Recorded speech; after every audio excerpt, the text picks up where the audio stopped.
guys, welcome to another episode of Electrical Theology, Esoteric Life Coaching. I am your host, Charles. I help people find their voice, their brand, and share it with the world. And most of the people I work with are people who already have psychic abilities. And for me, I don't really subscribe to the word psychic. I know I use it, but for me, everything can be explained with science, and even science that's not here, or it's arcane science or noetic science. But either way, I will do my best to explain right brain and left brain of what it is that we're doing here and what we're reading, and getting an idea to help us navigate our life, or this simulation, as I constantly say on this channel. And so we are in a simulation, right? And how do you navigate? How do you take control, or how do you harness the ones and zeros? Well, that's totally up to you, but that's what we talk about here, and as well as the paranormal, metaphysical, all that good stuff, guys. So let's get started.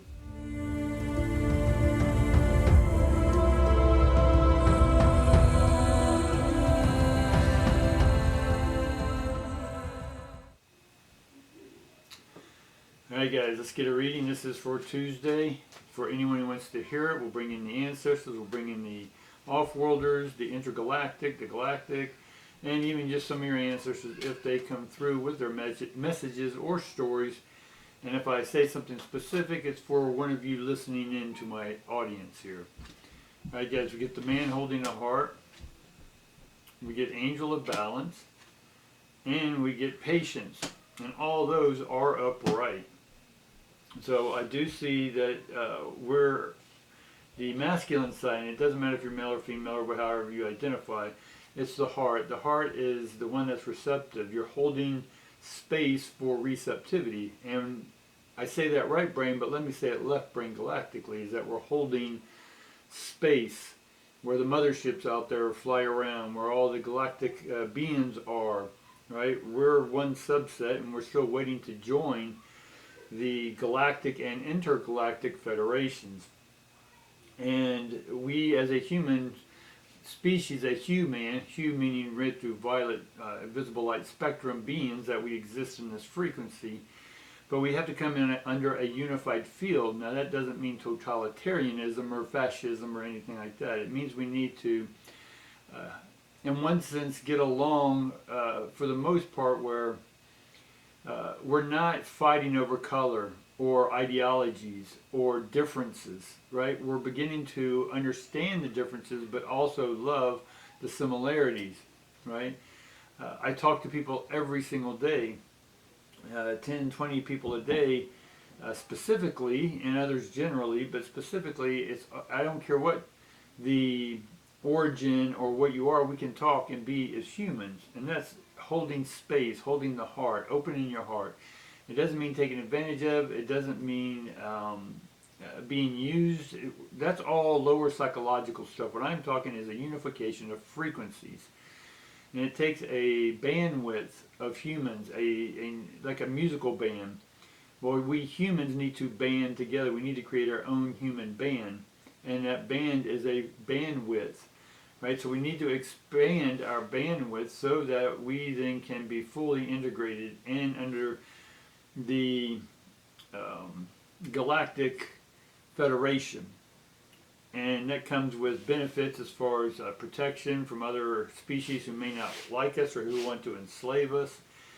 And it's about keeping the balance, right? It's always homeostasis. It's always doing this. It's undulating, right?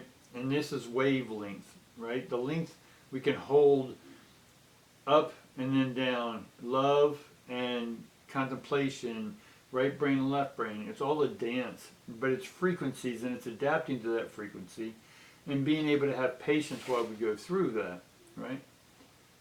And so the patience is standing in line waiting to ride a roller coaster. Well, our lives are about to be roller coasters.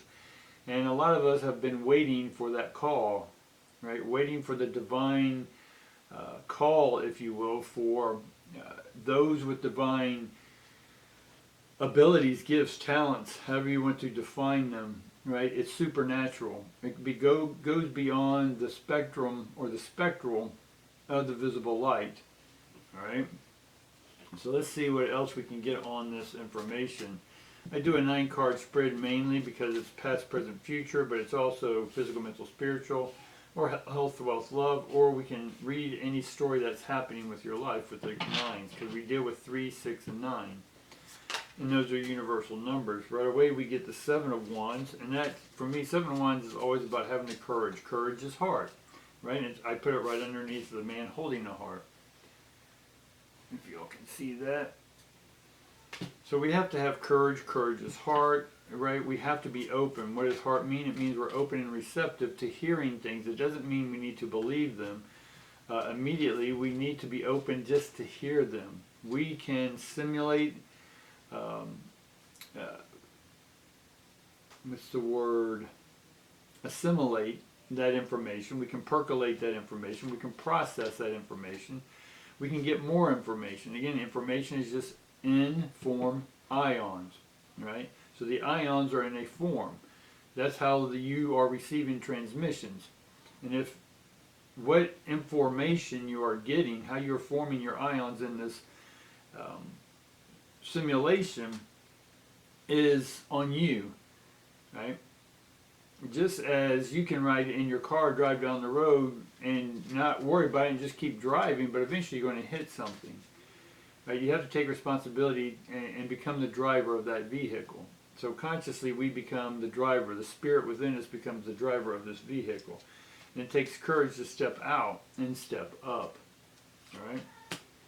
And then we get the Fool, and that's a brand new beginning under the balance. So we're going to start this new cycle in a very balanced way. Now, balance is that the scales can go up or down a little bit, but that's okay. It's always trying to balance. Your body's always trying to balance. That's also called homeostasis.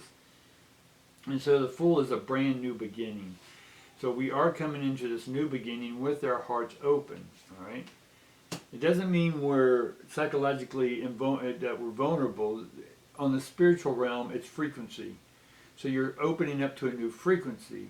Right? Any lower frequency cannot interfere with your frequency. Right? Higher frequencies can communicate with your frequency and influence you or impress ions on you, impressions. They can leave impressions. But what you think about those impressions or those ions coming in are still on you. Right?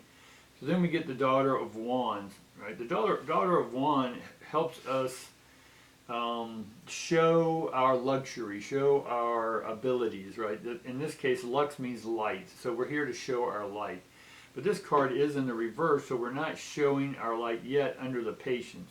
Because we have to have patience because the light's not fully shining yet. Why? Because things behind the scene are working out. And then we get Ten of Wands in the reverse. The Ten of Wands is a cage, a mental cage, if you will. A creative cage where we're having difficulty coming up with what it is we are passionate about or how we want to form our ions, right? And isn't in alignment with our heart and in a balanced state or a balancing state. Then we get the Nine of Cups in the reverse, and that's going to be under the Angel of Balance. And so that is in the reverse, so we're not balanced when it comes to opening up. Cups are all about opening. Right? Cups represent the heart, love. It represents the female. So why aren't we open to receiving our new path? Right? That's the question. And so we get the Daughter of Stones, which is, part of this is really opening up, imagining the possibilities you have. Right? Having the time and contemplation of going, yeah, let me sit in an open field and see if I can imagine these RVs sitting out here and goats running around and campers coming in and me greeting those campers and us sitting around a campfire drinking a beer or whatever it is that you're into, guys, right? That's the possibilities. That's tapping into the light, the new light or the new beginning, and being patient with yourself as you go through this and not interrupt yourself by going, oh, it'll never work. No, that's impatience, right? So we need to make sure that we are staying true to who we are. We get the Ten of Swords upside down. The Ten of Swords is you're done with the old mental ways, guys. But for whatever reason, you're not putting an end to it. right? You're done with it. Just clean the mess up already, right? If you got old stuff from a lover in your house, throw it away, burn it, give it back to him, whatever that may be. If it's old memories for someone that's passed long ago, but you're wanting to start a new relationship, or you're still holding on to that past stuff, you got to make a decision. Do you want to keep it around? Because then with your new relationships, and again, relationship is relating to other people's ships, and we're talking about medium ships, mother ships, small ships, and our vessels. We are small ships in one sense, but we're connected to the galactic bigger picture. So we want to make sure that we eliminate or get rid of, have a ceremony, burn, right? Much like the Tower of the Devil card, it burns away all the old stuff, right? And then once we're done with that, then we're free to do what we want, because that, when you eliminate the old stuff, the courage has always been there. Your heart's always there. And so it's just all of the energy that's happening right now is beginning to unfold, and you're beginning to feel maybe a lighter energy, or a light energy, right? I'm using that word both ways, right? Gram, measure, and as well as illums, or illumination, right? And so then we get the Mother of Cups, right? And it's in the reverse. And that's under the balance. And so we need to make sure that we're nurturing what it is we're bringing in, not immediately tearing it apart or dissecting. That's more father masculine energy, logic. We want to make sure that we're embracing it, integrating it, right, into our energy in motion, or emotions, moding ions. We need to make sure that we're moving this nurturing energy throughout all of our new possibilities. And eventually, finally, we get the Son of Wands, Charisma. So we're getting a lot of court cards. A lot of the court cards are the higher up. It's not 1, 2, 3, 4, 5, right? It's higher up. We're going from 10, we got 9s, 11, 12, 13, 14s, if you will. And so most of these are 10s, mother, father, or mother, son, daughter, mother, daughter, right? So we're getting a lot of family, a lot of sibling energy. So we may need to put an end to sibling rivalries, put an end to judging your siblings, because who the hell are you, right? You haven't lived your life perfect, so why are you judging others for their life? Because really, when you're just blaming or faulting someone else, you're just blaming and faulting yourself, but you don't have the courage to step up and take and bring out in the light what it is you're ready to do with your unique abilities or talents, right? You have those talents, you have those abilities. When are you ready to walk in your own light? When are you ready to open up to the divine light and have it shine through you, so you can be the best and brightest you can be, right? So I encourage you, I invite you, right, to allow your unique internal talents, your spiritual talents, to start coming out, right, and formulating what it is you want and envisioning that, right? Be in the vision. Vision is vis and ion. Be in the life of the ion. You are the ion. Just bring yourself to the present unfolding moment with an undefended heart. All right, guys, that's what I got for you today. If this helped you in any way, if it sparked some sort of thought in you, go ahead and tickle that algorithm where it says like, and then share it with your friends. If you were illuminated, share the light. If you're not sharing this information with other people because maybe you feel like you want to keep it for yourself, share it with other people, and when you do, you share the light, and that light comes back to you, makes you even brighter. All right, guys? Peace and love, and I'll see you tomorrow.